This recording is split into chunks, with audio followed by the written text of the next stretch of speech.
Everyone, welcome back to Manu teachers channel. So ఇవాల్టి క్లాస్లో మనం స్కూల్ ఆర్గనైజేషన్ అండ్ మేనేజ్మెంట్ అనే సబ్జెక్ట్ కంటిన్యూ చేస్తున్నాము. సెకండ్ యూనిట్ ఇది థర్డ్ సెమ్ వాళ్ళకి సంబంధించిన సబ్జెక్ట్, B.Ed వాళ్ళకి. సో ఈ సెకండ్ యూనిట్లో ప్రిపరేషన్ ఆఫ్ బడ్జెట్ గురించి ఇవాల్టి క్లాస్లో చూద్దాము. అండ్ అలాగే రికార్డ్స్ యొక్క మెయింటెనెన్స్, రిజిస్టర్స్ యొక్క మెయింటెనెన్స్. ఓకే, సో ఈ క్లాస్ మీకు అర్థం కావాలంటే దీని ముందు క్లాస్ అనేది చూడండి, అది కంటిన్యూయేషన్ కాబట్టి మీకు ఈజీగా అర్థమవుతుంది. అండ్ అలాగే ఈ నోట్స్ మొత్తం PDF రూపంలో మీకు కింద డిస్క్రిప్షన్ బాక్స్ అండ్ కామెంట్ సెక్షన్లో అవైలబుల్ ఉంటుంది, అక్కడ నుంచి ఫ్రీగా డౌన్లోడ్ చేసుకోవచ్చు. అండ్ ఈ నోట్స్ కోసం ఒక లైక్ చేసేయండి వీడియోని. కొత్తగా ఛానల్ని విజిట్ చేసిన వాళ్ళు సబ్స్క్రైబ్ చేయడం మాత్రం మర్చిపోకండి. సో మనకి ఛానల్లో వీక్లీ 2 వీడియోస్ అనేవి అప్లోడ్ అవుతాయి. ట్యూస్డేస్ ఏమో సైకాలజీ అనే సబ్జెక్ట్ నడుస్తుంది B.Ed ఫస్ట్ సెమ్ వాళ్ళకి. ఫ్రైడే వీడియోస్లో మనకి థర్డ్ సెమ్ వాళ్ళకి school organisation and management subject నడుస్తుంది. ఆల్రెడీ మనకి ఫస్ట్ సెమ్ వాళ్ళకి సంబంధించి మ్యాథ్స్ పెడగాజీ క్లాసెస్ అనేటివి కంప్లీట్ అయ్యాయి. సెకండ్ సెమ్ వాళ్ళకి maths pedagogy classes 4th unit వరకు ఉంది ప్లేలిస్ట్ అనేది. అండ్ థర్డ్ సెమ్ వాళ్ళకి ఇప్పుడు school organisation management, and first sem వాళ్ళకి ఇంకో సబ్జెక్ట్ స్టార్ట్ చేసాము, సైకాలజీ.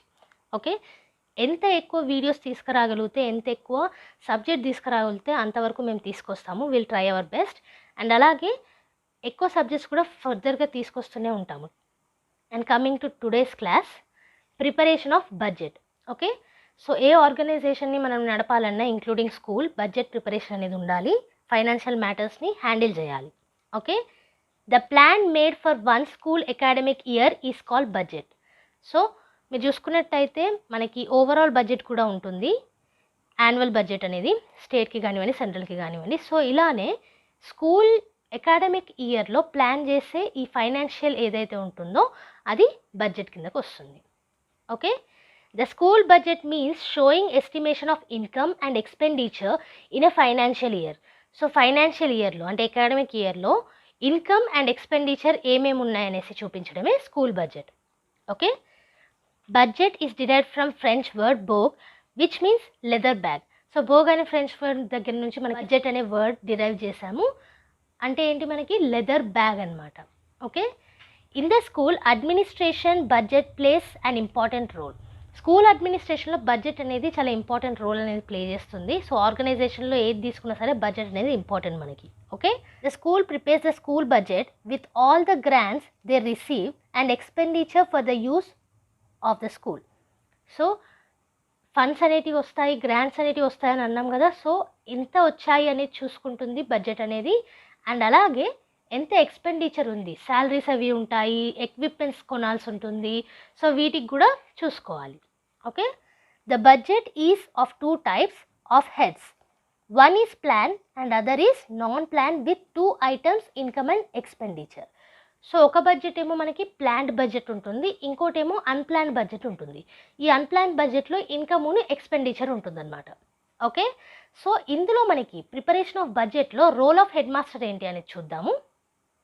సో ఇక్కడ చూసుకున్నట్టయితే he or she should study all the curriculars received from the management education department and be up to date about all aspects. So ఈ budget మనం prepare చేయాలంటే as a head master మనకి అన్ని idea ఉండాలి. కరికులర్స్ గురించి idea ఉండాలి, management వాళ్ళు ఇచ్చిన కరికులర్స్, అలాగే ఎడ్యుకేషన్ డిపార్ట్మెంట్ గురించి ఐడియా ఉండాలి, అండ్ అప్ టు డేట్ ఉండాలి అన్ని ఆస్పెక్ట్స్ మీద. Okay, he or she should prepare budget in the beginning of the each academic year with the cooperation of the staff. Next point చూస్తే he or she should prepare budget in the beginning of the each academic year with the cooperation of the staff. స్టాఫ్తో కలిపి budget అనేది academic year స్టార్టింగ్లోనే prepare చేయాలి head master. Okay, budget proposals estimates received from each department should be discussed thoroughly in the staff meeting. So staff meetings అనేటివి ఉంటాయి మనకి. ఆ staff మీటింగ్స్లో ఈ బడ్జెట్ ఏవైతే ఉన్నాయో కొన్ని ఫండ్స్ అనేటివి రిసీవ్ చేస్తాం కదా, సో వాటి గురించి డిస్కషన్ అనేది ఉండాలి. ఏ డిపార్ట్మెంట్ నుంచి ఎంతెంత వరకు ఎస్టిమేట్ చేయొచ్చు ఫండ్స్ అనేటివి, ఇలాంటివి అనమాట. ఓకే, సో ఎలా స్పెండ్ చేయాలి ఇలా అనమాట. నెక్స్ట్ చూసుకుంటే he or she should avoid wasteful expenditure by identifying priorities. So దేనికి ఎక్కువగా మనం ఖర్చు పెట్టవచ్చు, దేన్ని అవాయిడ్ చేయొచ్చు, ఇలా కూడా చూసుకోవాలి, ప్రియారిటైజ్ చేసుకోవాలి. Okay, next one is he or she should ensure that his office maintains account books like daily cash book, budget stock registers meticulously and data of income and expenditure on various heads must be readily available. So accounts అనేటివి maintain చేయాలి head master. Books కానివ్వండి, cash books పెట్టడం కానివ్వండి, registers పెట్టడం కానివ్వండి, so ఇవన్నీ చూసుకోవాలి. Stock registers ఇవన్నీ కూడా మనకి బడ్జెట్కి అవసరం ఉంటాయి. ఓకే, సో నెక్స్ట్ చూసుకుంటే he or she should ask for additional funds with reasons.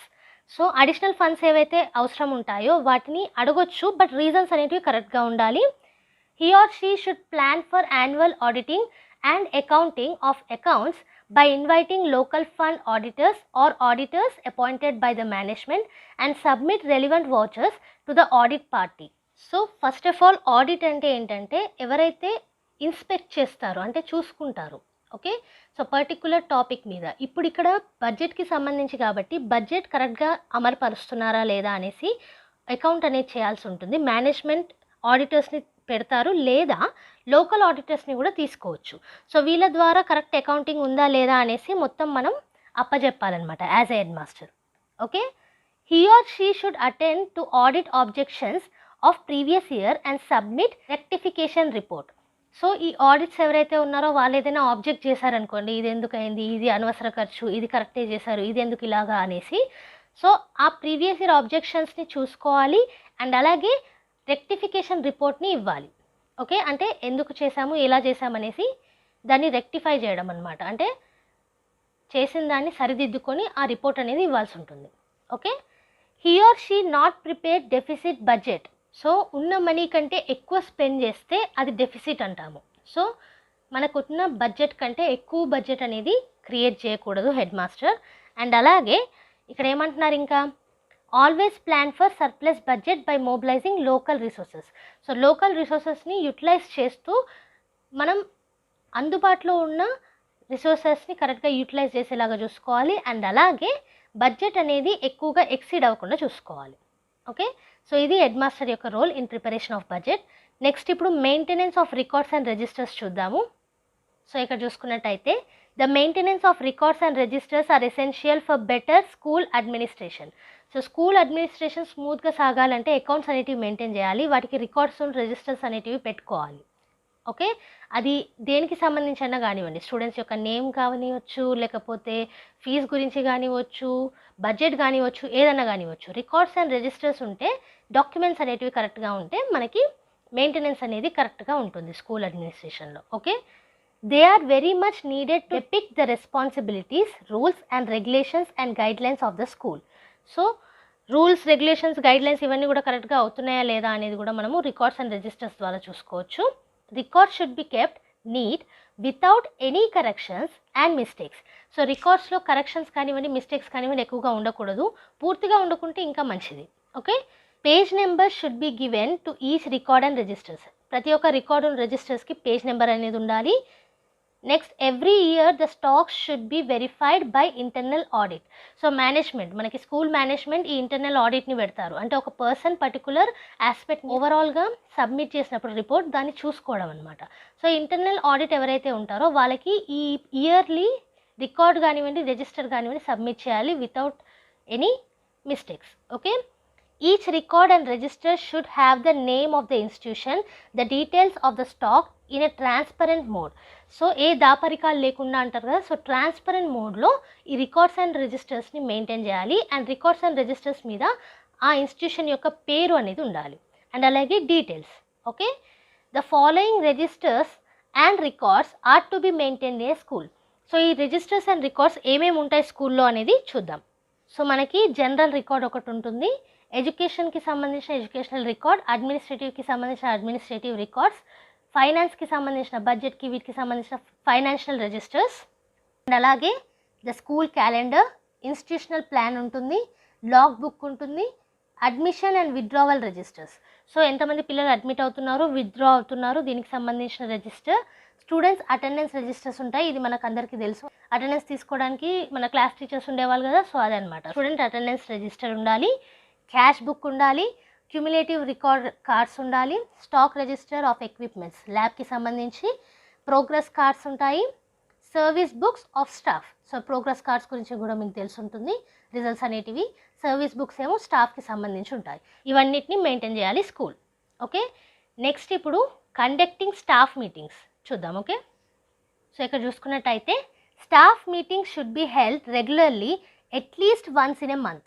So staff meetings దేనికి ఉంటుంది అని అంటే ఇంకెక్కువగా ఇంప్రూవ్ చేయడానికి, ఓకే, స్కూల్ వర్కింగ్ని. సో ఇక్కడ స్టాఫ్ మీటింగ్స్ అనేటివి మంత్లో ఒకసారైనా నిర్వహించాలనేసి అంటున్నారు. All staff members must attend these meetings. So ప్రతి ఒక్క స్టాఫ్ మెంబర్ ఈ మీటింగ్స్ని అటెండ్ చేయాలి. During staff meetings cooperative and academic atmosphere should prevail. So cooperation atmosphere ఉండాలి అండ్ అలాగే అకాడమిక్స్కి సంబంధించిన అప్రోప్రియేట్ అట్మాస్ఫియర్ అనేది ఉండాలి స్టాఫ్ మీటింగ్స్లో, okay. The staff meeting should be regarded as a common forum for mutual discussion and exchange of ideas, problem relating to discipline, institutional planning, annual plan, school budget, organization of curricular and co-curricular activities, conduct of examination and all other administrative matters should be discussed for better solutions. So school యొక్క better వర్కింగ్కి ఈ staff మీటింగ్స్లో ఏమేమి discuss చేస్తాం మనం? Discipline కరెక్ట్గా maintain అవుతుందా లేదా, institutional planning ఎలా ఉంది, ఏమన్నా మనము ఇంప్రూవ్ చేసుకోవచ్చా, యాన్యువల్ ప్లాన్ ఏంటి, స్కూల్ బడ్జెట్ ఇంకేమైనా అవసరం ఉందా, ఆల్రెడీ ఉన్న బడ్జెట్ ఓకేనా, organisation of curricular and co curricular activities, వీటికి కూడా డిస్కషన్స్ అనేవి మీటింగ్లో చేయొచ్చు. అండ్ అలాగే ఎగ్జామినేషన్ కండక్టింగ్, వీటికి కూడా స్టాఫ్ మీటింగ్స్ అనేవి ఉంటాయి. అండ్ ఆల్సో ఇంకా అడ్మినిస్ట్రేటివ్ పర్పసెస్కి కూడా మనకి ఇప్పుడు ఫేర్వెల్ కానివ్వండి, యాన్యువల్ డే కానివ్వండి అయ్యిందనుకోండి, దానికి ముందు కూడా స్టాఫ్ మీటింగ్ అనేది ఉంటుంది, డిస్కస్ చేస్తారు, ఓకే. సో ఇక్కడ కొన్ని పాయింట్స్ అనేవి ఇవ్వడం జరిగింది, అవేంటో చూద్దాం. So first point, the meeting should B organised on democratic lines. So మనకు ఆల్రెడీ తెలుసు డెమోక్రటిక్ కంట్రీలో ఎడ్యుకేషన్లో కూడా మనం డెమోక్రసీ అనేది చూస్తున్నాము. సో ఈ డెమోక్రటిక్ లైన్స్లోనే మీటింగ్ కూడా ఉండాలి, అంటే అందరి ఒపీనియన్స్ వినాలి, అందరి ఒపీనియన్స్కి వాల్యూ ఇవ్వాలి, డిస్కషన్స్ అనేటివి పాజిటివ్ మేనర్లో జరగాలి, okay. A secretary should be appointed for keeping the minutes and recording for the proceedings.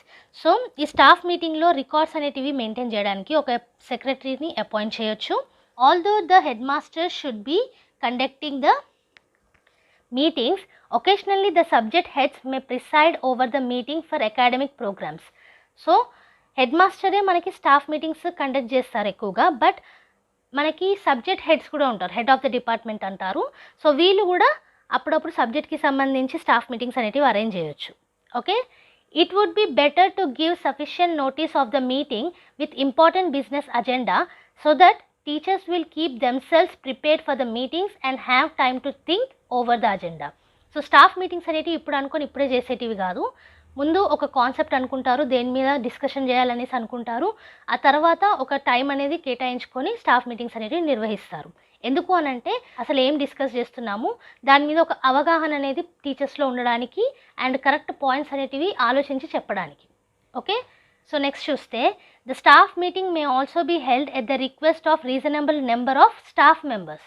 So ఇప్పుడు స్టాఫ్ మెంబర్స్ కొంతమంది కలిపి స్టాఫ్ మీటింగ్ అరేంజ్ చేయాలనుకున్నారనుకోండి, కొన్ని ప్రాబ్లమ్స్ డిస్కస్ చేయడానికి, అప్పుడు కూడా అరేంజ్ చేసుకోవచ్చు. ఒకరు ఇద్దరు కాదు, సర్టెన్ నెంబర్లో ఉండాలి, okay. The staff meetings properly organised will contribute to the professional growth of the teachers. So ఈ స్టాఫ్ మీటింగ్స్ అనేటివి వన్స్ ఇన్ ఏ మంత్లో పెట్టుకున్నప్పుడు కరెక్ట్గా ఆర్గనైజ్ చేశారనుకోండి, అది టీచర్ యొక్క ప్రొఫెషనల్ గ్రోత్కి కూడా హెల్ప్ అవుతుంది, ఓకే. నెక్స్ట్ చూసుకుంటే the head master should see that the more vocal or more aggressive members do not monopolise the discussion. So మనం స్టాఫ్లో కొందరు వాళ్ళ ఒపీనియన్స్ని ఎక్కువగా చెప్తారు, కొందరు వాళ్ళ ఒపీనియన్స్ని తక్కువగా చెప్తారు. So as a head master మనం అదే చూసుకోవాలి, ఈ ఎక్కువగా మాట్లాడే వాళ్ళు లేదా ఎక్కువగా అగ్రెసివ్గా ఉండేవాళ్ళు వీళ్ళ యొక్క డిస్కషన్సే నడుస్తున్నాయి అని అనిపిస్తే అది బ్యాలెన్స్ అవుట్ చేయాలన్నమాట, okay. The staff meeting should not break with the impression that it was a show of 2 or 3 persons. So దీనికి మెయిన్ కారణం ఏంటి, స్టాఫ్ మెంబర్స్ అందరూ డిస్కస్ చేయాలి, ఒక ఇద్దరు ముగ్గురే కాదు, ఓకే. పార్టిసిపేట్ చేసే వాళ్ళే కాదు, నాన్ పార్టిసిపేట్ టీచర్స్ కూడా కరెక్ట్గా ఇన్వాల్వ్ అయి చేయాలన్నమాట. So every one should be involved in the staff meetings, not only 2 or 3 persons. And the last point, the headmaster should honestly respect the opinion of the staff and their decisions. So head master staff యొక్క opinion and డెసిషన్స్కి value అనేది ఇవ్వాలి. So staff మీటింగ్స్లో staff యొక్క decisions అనేటివి, opinions అనేటివి important, okay. Normally the head master should not override the decision of the staff. So తన యొక్క ఒపీనియన్స్ తోటి, తన యొక్క డెసిషన్స్ తోటి స్టాఫ్ మీద ఈయన ఒపీనియన్స్ని పెట్టకూడదనమాట, ఓకే. సో హెడ్ మాస్టర్ ఇదే చూసుకోవాలి, వాళ్ళ ఒపీనియన్స్ని వినాలి, వాళ్ళ ఒపీనియన్స్కి వాల్యూ అనేది ఇవ్వాలి, ఆ తర్వాతనే హెడ్ మాస్టర్ ఒపీనియన్స్ అనేటివి తీసుకురావాలి, okay. So this is about conducting the staff meetings. So ఇది ఇవాల్టి క్లాస్లో మనం లాస్ట్ క్లాస్ యొక్క కంటిన్యూషన్ చేస్తున్నాము. Second unit of school organisation and management B.Ed third sem వాళ్ళకి. ఈ మొత్తం నోట్స్ కూడా మీకు కింద డిస్క్రిప్షన్ బాక్స్లో అండ్ కామెంట్ సెక్షన్లో PDF రూపంలో ఉంటుంది. అక్కడ నుంచి ఫ్రీగా డౌన్లోడ్ చేసుకోవచ్చు. ఆఫ్టర్ డౌన్లోడింగ్ ద నోట్స్ వీడియోని లైక్ చేయకుండా మాత్రం వెళ్ళకండి. అండ్ అలాగే ఛానల్ని కొత్తగా విజిట్ చేసిన వాళ్ళు సబ్స్క్రైబ్ చేసుకోండి, ఫ్రెండ్స్కి షేర్ చేయండి, వాళ్ళని కూడా సబ్స్క్రైబ్ చేసుకోమని చెప్పండి. అండ్ ఆల్సో ఈ వీడియోకి సంబంధించి ఏమైనా డౌట్స్ ఉంటే కింద కామెంట్ సెక్షన్లో మెన్షన్ చేయండి. అండ్ సమ్మర్ అండి, ఇది మనకి చాలా హీట్ అనేది ఉంటుంది. సో సమ్మర్లో వితౌట్ ఫ్యాన్ ఫిలిం చేయాలి వీడియో అనేది, బికాస్ డిస్టర్బెన్స్ అనేది ఉండకూడదు. సో మీరే ఇమాజిన్ చేసుకోండి 20 to 30 minutes video in summer filming ఎలా ఉంటుందో. సో ఈ ఎఫర్ట్స్ మీకు నచ్చినట్టయితే లైక్ చేయకుండా మాత్రం వెళ్ళకండి. అండ్ అలాగే నెక్స్ట్ వీడియోతోటి మళ్ళీ కలుద్దాం. అంతవరకు eat, sleep, learn and repeat. And thank you for watching. Bye bye.